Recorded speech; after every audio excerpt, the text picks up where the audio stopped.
I'm moving back to my childhood home next month. Out of the blue, my eldest son Bob showed up at my house with a smirk on his face and announced that his wife, Catherine, is busy shopping on her phone at home, leaving their two children to run wild, and nonchalantly said, "Please take care of the two grandkids." After all the times they disregarded me, the moment they found out I was living in a condo, they switched their attitude just like that. I felt the need to teach these two a lesson about the real world not always going their way. My name is Janet. I turned 64 this year. I lost my husband 2 years ago and now live alone in the house where I raised my two boys. Both of my children are boys, aged 38 and 36. Both of them have their own families and live in nearby apartments. Siblings are often so different, someone once said, and that's precisely the case in our family. My eldest son turned out to be flashy and careless, while my younger son grew up to be modest and dependable. Bob and his wife Catherine were blessed with 2 kids, but unfortunately, David and his wife haven't been able to have children. It seems there might be an issue with one of them, but I always made sure not to bring it up. However, Catherine, whenever she meets David's wife, insensitively teases, "Oh, still no baby? You better hurry up," and often suggests that David's wife should practice while they can and pushes her own children onto her. But David's wife loves children and, ignoring the insensitive comments from her sister-in-law, looks after the kids with joy. I often thought it would have been better if it were the other way around. To begin with, when my husband was hospitalized, even when I asked Bob and his wife to visit, they'd say, "Oh, we're busy." Besides, you must have free time without having to care for him, right? Can you babysit for a day or two, and just drop off their children? On the other hand, David and his wife visited regularly. David's wife would reassure me, "Don't be down, Mrs. Janet. He'll get better. Do you want us to stay overnight if it's not too much trouble?" She cooked for me when I was emotionally down and also took care of my grandkids. During that time, Bob and his wife were actually on a trip to Las Vegas, gambling away at casinos. Upon return, without asking about the kids, they immediately asked to borrow money, saying, "We lost everything. We're a bit tight this month, can you help us out?" I held back my anger and firmly declined, "We don't have any money. Just look at this old house."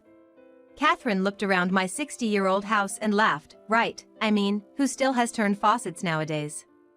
So outdated." She added, "Well, at least it's old, so we don't worry about the kids breaking stuff." Even when I bought presents for my adorable grandkids on their birthdays or Christmas, Bob and Catherine never thanked me. Instead, they'd just complain, "This is kinda lame. Couldn't you have gotten something cooler?" In reality, I went to the toy store with the grandkids and bought what they chose. Being blamed for having bad taste was simply unbearable. I wanted to see my adorable grandkids, and I was concerned about whether Bob and Catherine were taking proper care of them. Catherine works and often asks me, "Can you pick up the kids from daycare?" She seems to frequently skip her duties to go out drinking with friends. Bob, on the other hand, seems to leave all child rearing to Catherine and doesn't help at all. On the days I pick them up, the grandkids often end up staying overnight, and I often drop them off at daycare the next morning. Even so, Catherine doesn't thank me and says, "You live alone, Mrs. Janet, so you must be happy taking care of the grandkids. Thanks and see ya." The two children were so used to being at my place that they sometimes fussed when it was time to go home.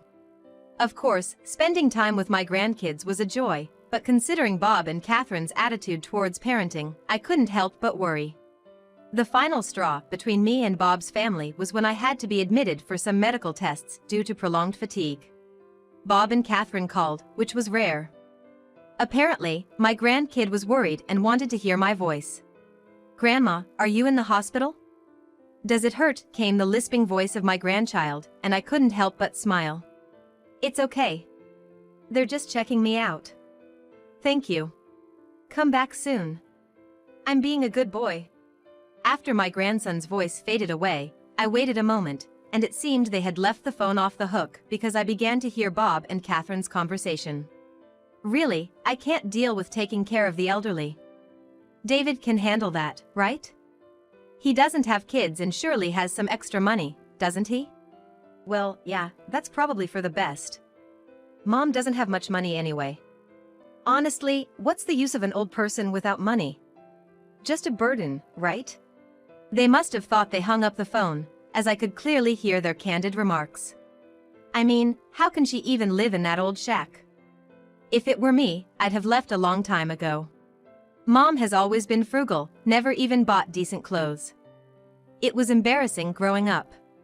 I knew they didn't think highly of me, but hearing it so blatantly was heart-wrenching. I couldn't help but respond, "I'm sorry to have disappointed you." Hearing my voice, Catherine chuckled without a hint of guilt. "Oh, Janet, were you listening?" "Oops, we didn't hang up." Bob, seemingly unbothered, said, "Well, it's the truth. Why was I born into such a plain family? I've always felt like I drew the short straw when it came to parents. I had tried to raise them without spoiling them, but it seemed to have backfired." I sighed and simply said, "I'm gonna hang up now," and ended the call. As it turned out, my hospital tests didn't show any issues, I was just exhausted. I was set to return home safely. On the day I was discharged, a Saturday, David was working, so his wife accompanied me. However, when we got home, the door was unlocked, and my 2 grandkids were playing in the living room alone. They're 3 and 5 years old, so of course, the place is a mess. "Grandma, welcome back." They ran up to me, but Bob and Catherine were nowhere in sight. "Where's your mom and dad?" David's wife asked, and they replied, "They said they're cleaning the house and told us to stay here and behave." David's wife and I exchanged glances, knowing full well that Bob and Catherine wouldn't clean. As we quietly went upstairs, we found them rummaging through my drawers. "What are you doing?" When I shouted at them, they coolly turned around. "Oh, Janet, you're back? We didn't know you were being discharged today." Catherine gave a bright smile, and Bob said in an unusually kind tone, "Why didn't you tell us you were being discharged? I would have come to pick you up." Sensing my discomfort, Catherine handed me a document, saying, "You're quite sneaky, Janet. Hiding this from us?" It was a copy of a lease for a condo on the 50th floor of a tower nearby. Bob, grinning, said, "It's like $3,000 a month. Why'd you keep this a secret? Did you use Dad's inheritance or something? If so, we have a right to it too." After glancing over the document again, he confidently declared, "We'll move into the family home next month." When I responded with a confused "what," Bob said, "Well, you know, you are getting older.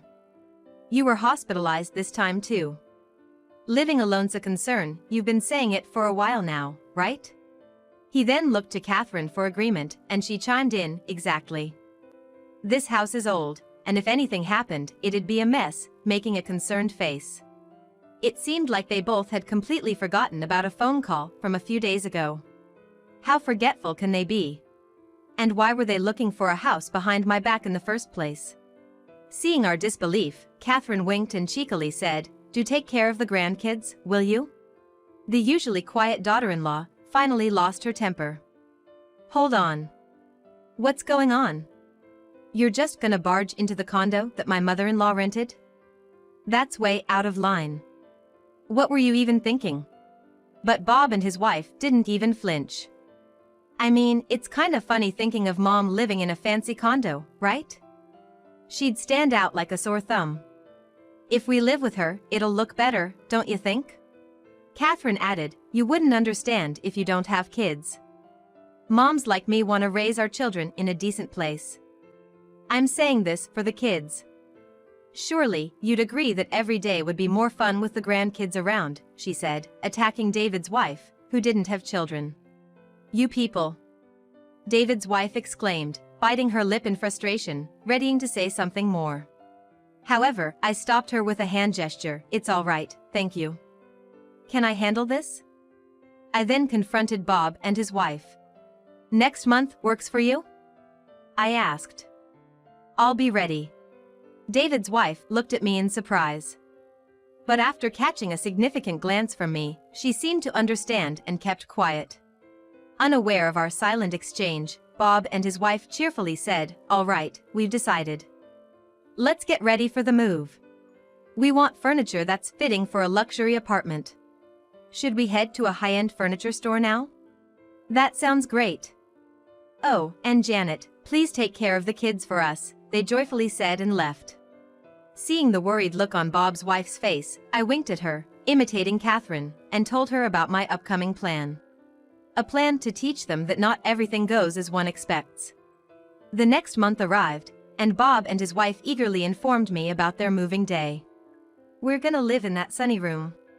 We bought all new furniture and appliances. Don't bring anything outdated, okay? Both of them were very excited, picturing their luxury condo life. Okay, I got it. I'll make sure everything's prepared, I casually replied and started my own moving preparations. As instructed, I discarded all the old furniture and belongings, minimizing my possessions. I've always heard that as you get older, it becomes harder to part with things. So, I took this as a perfect opportunity to declutter, especially for the sake of my children. On the day Bob was set to move, I was busy since morning unpacking my own belongings. Since my phone was on silent, I didn't notice any incoming calls. When noon arrived and I decided to take a break, I checked my phone. To my surprise, there had been relentless calls from Bob since 9 a.m. Realizing this, I teasingly stuck out my tongue and called Bob back. He answered immediately, yelling, "Why weren't you picking up?" "Oh, I'm sorry. My phone was on silent." "So, what happened?" "What happened? We went to the condo, and when we rang the doorbell, some stranger answered, asking who we were." "The luxury condo? Did you go there?" "Well, yeah. We said we were moving to the family home, remember? We had a huge argument with the person in that apartment. The police even got involved. It was so embarrassing." "Where are you, Mom?" "I'm in my new place." "What? Then why's someone else living there?" "You said you were moving to the family home, right?" That's why I cleaned it up for you. I assumed you had the keys. Feel free to use it however you like." "Oh, I'll transfer the deed soon." "Wait a minute. That family home, you don't mean?" "Yes, the one you grew up in. That's the family home, isn't it?" After a brief pause, I could hear Catherine's voice in the background. "What are you doing? The movers are saying they'll charge us extra if we make them wait any longer. Hurry up and vacate the condo." "Oh no, the furniture delivery's here. Hey, that's our luxury bed. What are you gonna do?" Hearing her frantic voice, I couldn't help but almost burst out laughing. It's a pity I couldn't share this moment with David's wife. Bob, with a trembling voice, muttered it wasn't here. The family home. Then, Catherine's puzzled voice could be heard, "What?" "That family home, it seems to be our old house." After another pause, Catherine, having finally understood the situation, exclaimed in disbelief, "What the heck?" I replied, trying to hold back my laughter, "Just move your things there. I'm busy with unpacking. Take care," and was about to hang up when Bob interjected. "Hold on. Where are you now, Mom?" "Why would I tell you that? If you come here, I won't be pleased. If I need something, I'll come over. Bye." Bob continued to protest, but I simply hung up. Keeping my phone on silent, I continued unpacking in my new apartment. Turns out, that luxury condo contract was just a provisional one, and I canceled it the day after Bob found out. It hurt to lose the deposit, but it was much more infuriating to see Bob and his wife have their way. I've always admired those luxury condo, and with top-tier security and amenities, I decided to give it a shot. However, I soon realized it might have been a bit too extravagant for me, so this incident was the push I needed to reconsider.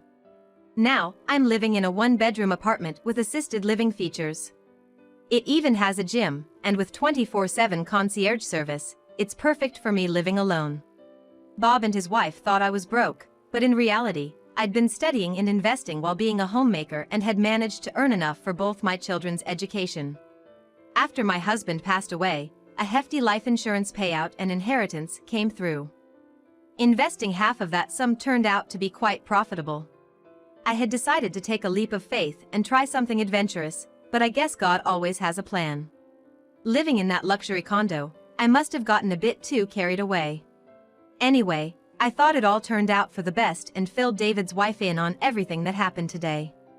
She laughed heartily, saying, "Oh, that's hilarious." I would have loved to see Bob and Catherine's faces at that moment. I wish I had seen it too.